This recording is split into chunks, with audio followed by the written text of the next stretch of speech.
जय हो विष्णु भगवान की जय। मेरे हे प्रभु दीनानाथ, मेरी डोरी तेरे हाथ, सबकी रक्षा करो, सबकी मदद करो। बोलो विष्णु भगवान की जय। बोलो सभी देवी देवताओं की जय। जय हो विष्णु भगवान, तुम्हारी सेवा ही जय हो। जय हो मेरे विष्णु भगवान की जय हो। जय हो जय हो जय हो। श्री कृष्ण गोविंद हरे मुरारी, हे नाथ नारायण वासुदेवा। श्री कृष्ण गोविंद हरे मुरारी, हे नाथ नारायण वासुदेवा। हे नाथ नारायण वासुदेवा। हे नाथ नारायण वासुदेवा। श्री कृष्ण गोविंद हरे मुरारी, हे नाथ नारायण वासुदेवा। श्री कृष्ण गोविंद हरे मुरारी, हे नाथ नारायण वासुदेवा। बोलो विष्णु भगवान की जय। श्री बृहस्पति व्रत कथा प्रारंभ। एक समय की बात है, भारतवर्ष में राजा राज्य करता था जो बड़ा प्रतापी और दानी था। वह नित्य मंदिर में दर्शन करने जाता तथा ब्राह्मण और गुरु की सेवा किया करता था। उसके दरवाजे से कोई भी निराश होकर नहीं लौटता। वह प्रत्येक गुरुवार को व्रत रखता और पूजन किया करता था। प्रतिदिन गरीबों की सहायता भी किया करता था। लेकिन यह सारी बातें उसकी रानी को अच्छी न लगती और वह न व्रत करती न किसी को दान में कुछ देती। राजा से ऐसा करने के लिए भी मना करती थी। एक समय की बात है कि राजा शिकार खेलने वन को गए थे कि महल में केवल रानी और दासी थे। उस समय बृहस्पति देव साधु का रूप धारण करके राजा के दरवाजे पर भिक्षा मांगने आए और रानी से भिक्षा मांगने लगे। तो रानी कहने लगी कि हे साधु महाराज, मैं इस दान पुण्य से तंग आ चुकी हूँ। मेरे से तो घर का काम ही समाप्त नहीं होता। इस काम के लिए तो मेरे पति ही बहुत हैं। आप कोई ऐसी कृपा करें जिससे सारा धन नष्ट हो जावे और मैं आराम से रह सकूं। साधु बोले, हे देवी, तुम तो बड़ी विचित्र हो। धन और संतान से तो कोई दुखी नहीं होता, इसे तो सभी चाहते हैं। राजा भी पुत्र और धन की इच्छा करता है। अगर आपके पास धन अधिक है तो भूखे आदमियों को भोजन कराओ, प्याऊ लगवाओ, ब्राह्मणों को दान दो, धर्मशाला, कुआं, तालाब, बाग बगीचे आदि का निर्माण करवाओ, निर्धनों की कुंवारी कन्या का विवाह करवाओ, अनेक इत्यादि धर्म करो। इस तरह के कर्म करने से तुम्हारे कुल का नाम परलोक में भी सार्थक होगा एवं स्वर्ग की प्राप्ति भी होगी। मगर यह बातें रानी को अच्छी ना लगी। हे साधु महाराज, मुझे ऐसा धन रखने में कोई आवश्यकता नहीं है जिससे मैं हर जगह बांटती फिरूं। साधु बोले, देवी, तुम्हारी जैसी इच्छा वैसा ही होगा। मैं तुम्हें उपाय बताता हूँ, वैसा करना। बृहस्पतिवार के दिन घर को गोबर से लीपना, अपने केशों को धोना, राजा से कहना हजामत आदि बनवा कर आए, भोजन में मांस मदिरा खाना, कपड़े धोबी को धुलने डालना। इस तरह 7 बृहस्पतिवार करने से तुम्हारा सारा धन नष्ट हो जाएगा। साधु महाराज वहां से कहकर अंतर ध्यान हो गए। रानी ने साधु कहे अनुसार वैसा ही किया। 3 गुरुवार बीते ही थे कि सारा धन नष्ट हो गया और वह भोजन भी दोनों समय के लिए तरसने लगे, सांसारिक सुखों से दुखी रहने लगे। तब राजा रानी से बोला कि तुम यहाँ पर रहो, मैं दूसरे देश को जाता हूँ, क्योंकि यहाँ पर सभी लोग मुझे जानते हैं। कोई कार्य भी नहीं कर सकता। अपने देश चोरी परदेश भी बराबर है। ऐसा कहकर राजा जंगल में जाता और लकड़ी काट कर लाता और शहर में बेचता अपना जीवन व्यतीत करने लगा। इधर रानी और दासी दुखी रहने लगे। किसी दिन भोजन मिलता, किसी दिन पानी पीकर ही रह जाते। एक समय की बात है, रानी और दासी 7 दिन बिना भोजन के व्यतीत हो गए तो रानी ने कहा कि पास के नगर में मेरी बहन रहती है, तो उससे 5 सेर बेजन मांग ला, जिससे कुछ दिन के लिए गुजर हो जाएगी। इस तरह रानी की बात मानकर दासी उसकी बहन के पास गई। रानी की बहन उस समय पूजा कर रही थी, क्योंकि उस दिन बृहस्पतिवार का दिन था। जब दासी ने रानी की बहन को देखा, उससे बोली, हे रानी, मुझे तुम्हारी बहन ने भेजा है, उसके लिए 5 सेर बेजर दे दो। इस तरह दासी ने कई बार कहा, लेकिन रानी ने कोई उत्तर नहीं दिया, क्योंकि वह बृहस्पतिवार की कथा सुन रही थी। इस तरह जब दासी को कोई उत्तर नहीं मिला तो वह दुखी हुई और क्रोध भी आया। लौटकर अपने गांव आकर रानी से बोली, हे रानी, तुम्हारी बहन बड़ी अभिमानी है, वह छोटे मनुष्य से बात नहीं करती। जब मैंने उनसे कहा तो उसने कोई उत्तर नहीं दिया, तो मैं वापस चली आई। रानी बोली, हे दासी, उसका कोई दोष नहीं है। जब बुरे दिन आते हैं तो कोई सहारा नहीं होता, भले बुरे का पता आपातकाल में ही लगता है। खैर जैसी ईश्वर की इच्छा रही होगी। इधर जब रानी ने देखा कि मेरी बहन की दासी आई थी, मैं उससे कुछ ना बोली, वह बहुत दुखी हुई होगी। यह विचार कर कथा सुन विष्णु भगवान का पूजन समाप्त कर अपनी बहन के घर चल दी। जाकर बहन से बोली, हे बहन, मैं बृहस्पतिवार की कथा कर रही थी, दासी गई थी, कथा हो रही थी, कथा में उठते हैं ना बोलते हैं, कहो दासी तुम क्यों गई थी? रानी बोली, बहन वैसे तुमसे कोई बात नहीं छिपी, हमारे यहाँ अनाज नहीं था, इसलिए मैंने दासी को 5 सेर बेजल लेने के लिए भेजा था। यह सुनकर रानी बोली, बहन देखो, बृहस्पति भगवान सबकी मनोकामना पूर्ण करते हैं, शायद तुम्हारे घर में भी अनाज रखा हो। इस तरह के वचन सुनते ही रानी घर के अंदर गई तथा ढूंढने पर घर में 5 सेर बेजल का घड़ा मिल गया। तब रानी और दासी बहुत खुश हुई। दासी कहने लगी, रानी अगर हमें अन्न नहीं मिलता तो रोजाना ही व्रत होता, अतः मालूम पड़ता है बृहस्पति देव के प्रभाव से ही यह हुआ है, इसलिए अपनी बहन से व्रत की विधि कथा पूछ ली जाए तो हम भी क्या करेंगे। तब रानी ने अपनी बहन से पूछा, हे बहन, बृहस्पतिवार का व्रत की कथा किस प्रकार से, यह व्रत कैसे करना चाहिए? तब रानी की बहन ने कहा, गुरुवार के व्रत में चने की दाल तथा मुनक्के से विष्णु भगवान का पूजन, केले की जड़ में करें, दीपक जलाएं, पीला भोजन करें, कथा सुने। ऐसा करने से बृहस्पति देव प्रसन्न होकर पुत्र व धन धान्य एवं देते हैं एवं सभी मनोकामना पूर्ण करते हैं। यह सुनकर रानी व दासी दोनों ने निश्चय किया कि बृहस्पति भगवान का पूजन हम भी करेंगे। 7 दिन बाद जब गुरुवार आया, उन्होंने व्रत रखा, घुड़साल में जाकर चना बीन लाई और केले की जड़ तथा विष्णु भगवान का पूजन किया। अब पीला भोजन कहाँ से आए? बड़ी बेचारी दुखी हुई, उन्होंने व्रत रखा था, इस कारण बृहस्पति देव प्रसन्न हुए, अतः भगवान 2 थालों में पीला सुंदर भोजन लेकर आए। रानी दासी को देकर बोले, यह रानी के लिए और तुम्हारे लिए भोजन है। दासी भोजन पाकर बड़ी प्रसन्न हुई, रानी से बोली, रानी चलो भोजन कर लो। रानी को इस विषय में कुछ भी पता नहीं था, इसलिए वह दासी से बोली, तू ही भोजन कर ले, क्यों व्रत में हमारी हंसी उड़ाती है? दासी बोली, एक महात्मा 2 थालों में भोजन देकर गया है। रानी कहने लगी, वो तेरे लिए ही देकर गया होगा, तू ही भोजन कर ले। बोली, नहीं, एक महात्मा हम दोनों को 2 थालों में भोजन देकर गया है और हम दोनों ही साथ साथ भोजन करेंगे। यह सुनकर रानी और दासी ने दोनों ने गुरु भगवान को नमस्कार कर भोजन प्रारंभ किया। तब से ही हर गुरुवार का व्रत और विष्णु भगवान का पूजन करने लगी। बृहस्पति भगवान की कृपा से रानी और दासी के पास में फिर से काफी धन हो गया। कुछ दिन बाद वही उसी प्रकार आलस्य करने लगी। दासी कहने लगी, देखो रानी, तुम पहले की तरह आलस्य कर रही हो, तुम्हें धन रखने में कष्ट हो रहा है, इस कारण पहले भी धन नष्ट हो गया था, अब गुरु भगवान की कृपा से धन प्राप्त हुआ है तो तुम फिर से आलस्य कर रही हो। बड़ी मुसीबतों से हमने यह धन पाया, अतः तुम दान पुण्य करो, भूखे मनुष्यों को भोजन कराओ, प्याऊ लगवाओ, ब्राह्मणों को दान दो, कुआं तालाब आदि का निर्माण करवाओ, मंदिर धर्मशाला आदि बनवाओ, कुंवारी कन्या का विवाह करवाओ, धन को शुभ कार्यों में खर्च करो, ताकि तुम्हारा यश बढ़ेगा तो स्वर्ग की प्राप्ति भी होगी, पितृ प्रसन्न होंगे। तब रानी ने इस प्रकार के कर्म करना प्रारंभ किया, उसका काफी यश फैलने लगा। एक दिन रानी व दासी विचार करने लगी, न जाने राजा किस दशा में होंगे, उनकी कोई खोज खबर नहीं है। अतः उन्होंने गुरु भगवान से प्रार्थना कर अपने भक्त की प्रार्थना सुनकर गुरु भगवान ने रात्रि में राजा को सपने में कहा, राजा उठ, तेरी रानी तुझे याद करती है, अपने देश को चला जा। राजा प्रातःकाल उठा, विचार करने लगा, स्त्री जाति खाने और पहनने की साथी होती है, पर भगवान की आज्ञा मानकर वह अपने नगर को चलने को तैयार हुआ। सुबह जब लकड़ी काटने जाता और अपनी पुरानी बातों को याद करके रोने लगा।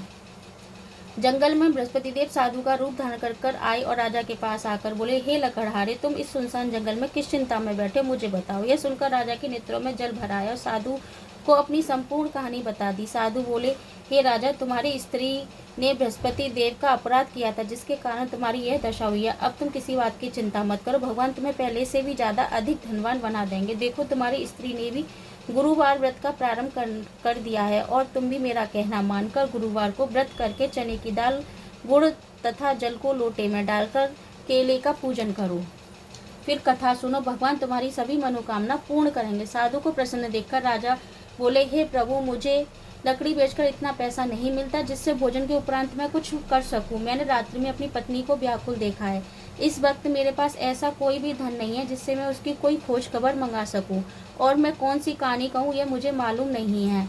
यह सुनकर साधु ने कहा, हे राजा, तुम किसी बात की चिंता मत करो, गुरुवार के दिन रोजाना की तरह लकड़ियां लेकर शहर को जाना, तुमको रोजाना से दुगना धन प्राप्त होगा, जिससे तुम भली भांति भोजन कर लोगे तथा गुरुदेव की कृपा से सभी सामान भी आ जाएगा। गुरुवार की कहानी निम्न प्रकार है। बोलो विष्णु भगवान की जय। बृहस्पति देव की कहानी। प्राचीन काल में एक ब्राह्मण था, वह बहुत ही निर्धन था, उसके कोई संतान नहीं थी। उसकी स्त्री मलिनता के साथ रहती थी, वह स्नान न करती और न किसी देवता का पूजन करती थी। प्रातःकाल उठते ही सर्वप्रथम भोजन करती, बाद में अन्य काम करती। इससे विप्र देवता बहुत ही दुखी थे। बेचारे बहुत समझाते किंतु उसका कोई परिणाम न निकलता। भगवान की कृपा से एक दिन ब्राह्मण की स्त्री के कन्या पैदा हुई। कन्या बड़ी हुई तो वह स्नान आदि करके विष्णु भगवान का जप गुरुवार का व्रत करने लगी। जब वह पूजा पाठ करके समाप्त हो जाता तो वह स्कूल जाती, अपनी मुट्ठी में जौ भर ले जाती, पाठशाला के मार्ग में डालती जाती। लौटते समय वह स्वर्ण के हो जाते, उनको बीनकर ले आती। एक दिन वह कन्या सोने के सूप में जौ साफ कर रही थी कि उसका पिता ने देखा और कहा, बेटी, सोने के जौ को फटकने के लिए सोने का सूप होना चाहिए। दूसरे दिन गुरुवार का दिन था। कन्या ने व्रत रखा और गुरुदेव से प्रार्थना की, हे स्वामी, मैंने आपकी पूजा सच्चे मन से की है, तो मेरे लिए सोने का सूप दे दो। गुरुदेव ने उसकी प्रार्थना स्वीकार कर ली। दूसरे दिन रोजाना की तरह वह कन्या जौ फैलाती हुई स्कूल गई। तब लौटकर जौ बीन रही थी तो गुरुदेव की कृपा से उसे सोने का सूप भी मिल गया और वह घर ले आई। सोने के सूप में जौ साफ कर रही थी। एक दिन वह सोने के सूप में जौ साफ कर रही थी कि शहर का राजपुत्र वहां से होकर निकला। कन्या के रूप को देखकर मोहित हुआ और अपने घर आकर भोजन जल त्याग कर उदास होकर लेट गया। राजा को इस बात का पता चला तो वह बोला, बेटा, तुम किस कष्ट में हो? किसी ने तुम्हारा अपमान किया है कोई तो मुझे बताओ। राजकुमार ने कहा कि पिताजी, आपकी कृपा से मुझे न तो कोई दुख है, न किसी ने मेरा अपमान किया है, परंतु मैं उस लड़की से विवाह करना चाहता हूँ जो सोने के सूप में जौ साफ कर रही थी।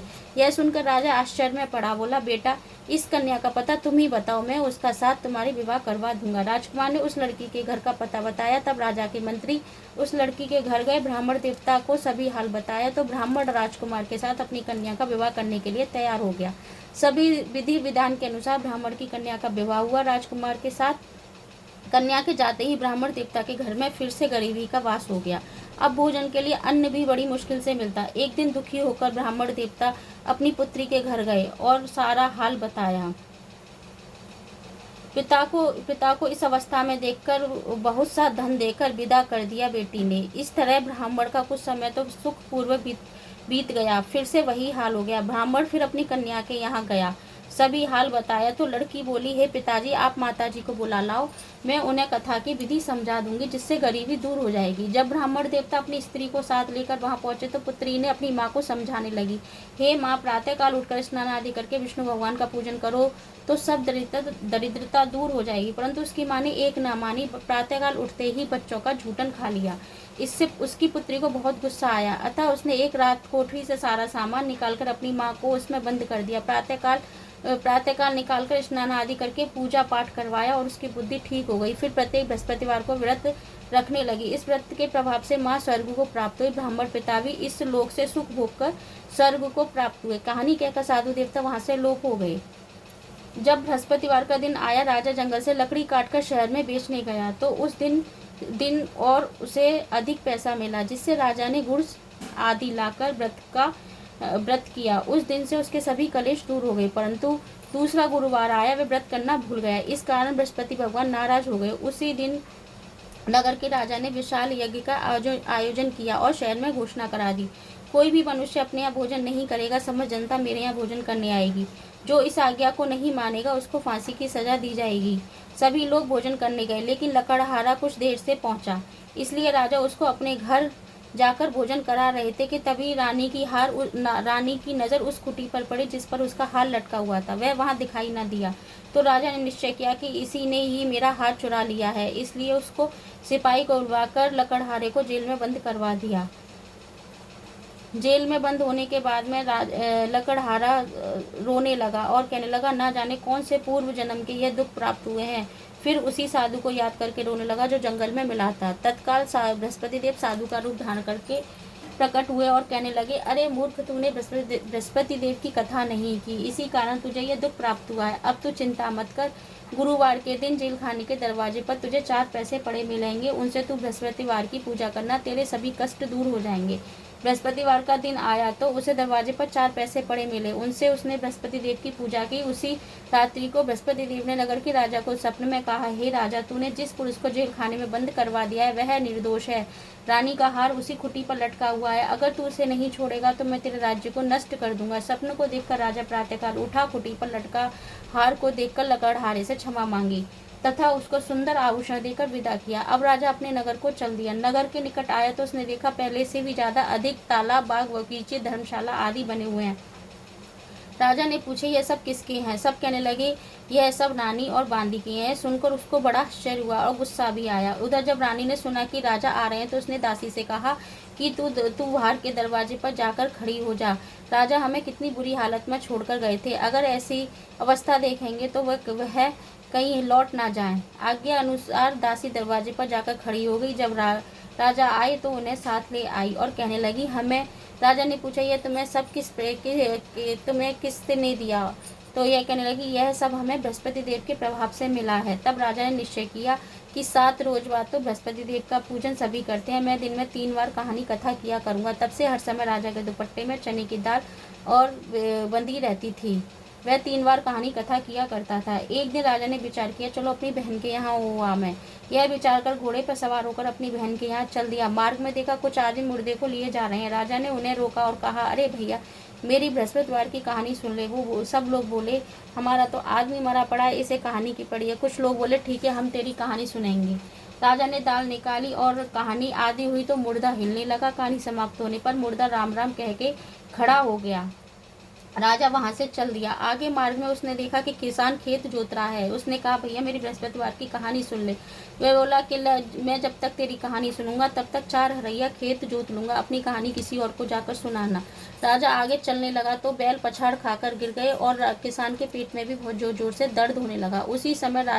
उसी समय उसकी माँ रोटी लेकर आई। उसने यह सब देखा और अपने पुत्र से हाल पूछा। बेटे ने सभी हाल बता दिया तो बुढ़िया दौड़ी दौड़ी घुड़सवार के पास गई। बोली मैं तेरी कहानी सुनूंगी, तू अपनी कहानी मेरे खेत पर चलकर सुनाना। राजा ने बुढ़िया के खेत पर जाकर कहानी कही, जिसके सुनते ही उसके बैल उठ के खड़े हुए और किसान के पेट का भी दर्द बंद हो गया। राजा वहां से चल दिया। उसके बाद जब राजा अपनी बहन के घर पहुंचा, बहन ने उसकी खूब मेहमानी की। दूसरी रोज प्रातःकाल उठा तो वह देखने लगा कि लोग भोजन कर रहे हैं। राजा ने अपनी बहन से कहा कोई ऐसा मनुष्य जिसने भोजन ना किया हो, मेरी बृहस्पतिवार की कहानी सुन ले। राजा की बहन बोली भैया यह देश ऐसा ही है, पहले भोजन करते हैं बाद में अन्य काम करते हैं। अगर पड़ोस में कोई होता है तो मैं देखकर आती हूँ। यह कहकर वह देखने चली गई, परंतु उसे कोई ऐसा व्यक्ति नहीं मिला। तब वह कुम्हार के घर गई जिसका लड़का बीमार था। उसको यहाँ 3 दिन से किसी ने भोजन नहीं दिया था। रानी ने अपने भाई की कथा सुनने के लिए कुम्हार से कहा तो वह तैयार हो गया। तो राजा ने वहां जाकर बृहस्पतिवार की कहानी कही, जिसको सुनकर लड़का ठीक हो गया। इसके बाद वह एक दिन राजा अपनी बहन से कहता है कि हम अपने घर जाएंगे, तुम भी तैयार हो जाओ। बहन ने अपनी सास से पूछा तो सास बोली तू तो चली जा, लेकिन अपने लड़के को मत ले जाना क्योंकि तेरे भाई को कोई भी औलाद नहीं है। तब बहन ने अपने भाई से कहा कि मैं तो चलूंगी पर कोई बालक नहीं जाएगा। राजा बोला जब बालक नहीं जाएंगे तो तू ही क्या करेगी जाके। तब दुखी होकर राजा अपने घर को लौट आया। रानी से कहने लगा हम निर्वंशी राजा हैं, हमारा मुख देखने का धर्म नहीं है। तब रानी बोली हे स्वामी, बृहस्पति देव ने हमें सब कुछ दिया है तो औलाद भी जरूर देंगे। उसी रात बृहस्पति देव ने राजा के सपने में कहा हे राजा सोच त्याग दे, तेरी रानी गर्भ से है। राजा को यह सुनकर बड़ा खुशी हुई और 9वें महीने में रानी के गर्भ से एक सुंदर पुत्र पैदा हुआ। तब राजा बोला रानी से कि स्त्री बिना भोजन के रह सकती है पर बिना कहे नहीं रह सकती, इसलिए जब मेरी बहन आवे तो उससे कुछ मत कहना। इधर जब राजा की बहन ने शुभ समाचार सुना तो वह खुश हुई और बधाई देने अपने भाई के यहाँ आई। तभी रानी कहने लगी घोड़े चढ़कर तो ना आई, गधा चढ़ी आई। तब राजा की बहन बोली मैं इस प्रकार से ना कहती तो तुम्हें औलाद कैसे मिलती। बृहस्पति देव ऐसे ही हैं, जो श्रद्धा पूर्वक कथा करता है बृहस्पतिवार की और सुनता है या पढ़ता है उसकी सभी मनोकामना पूर्ण होती हैं। बोलो विष्णु भगवान की जय। बोलो विष्णु भगवान की जय हो मेरे विष्णु भगवान।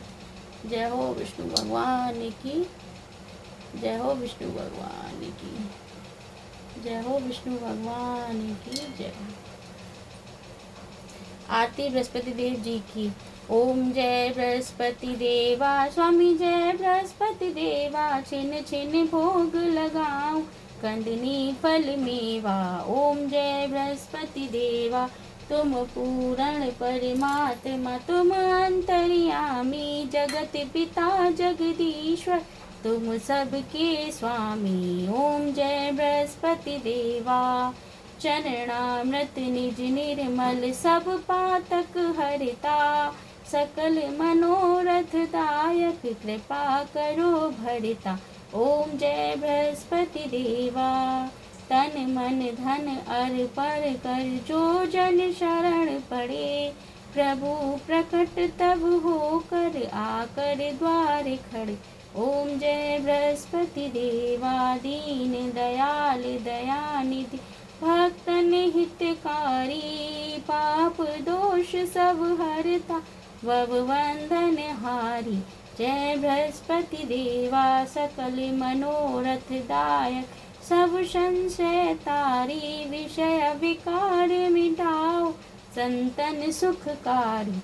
ओम जय बृहस्पति देवा, जो कोई आरती तेरी प्रेम सहित गावे, स्वामी प्रेम सहित गावे। ज्येष्ठानंद कंद सो निश्चय छुट जावे। ओम जय बृहस्पति देवा। बोलो विष्णु भगवान की जय। हे विष्णु भगवान, सबकी मनोकामना पूर्ण करना, सबके घर में सुख शांति बनाए रखना, सबकी रक्षा करना, सबकी मदद करना, सबके सिरों पर अपना हाथ बनाए रखना, अपना आशीर्वाद सभी पे बनाए रखना। जय हो विष्णु भगवान की जय। राधे राधे राधे राधे।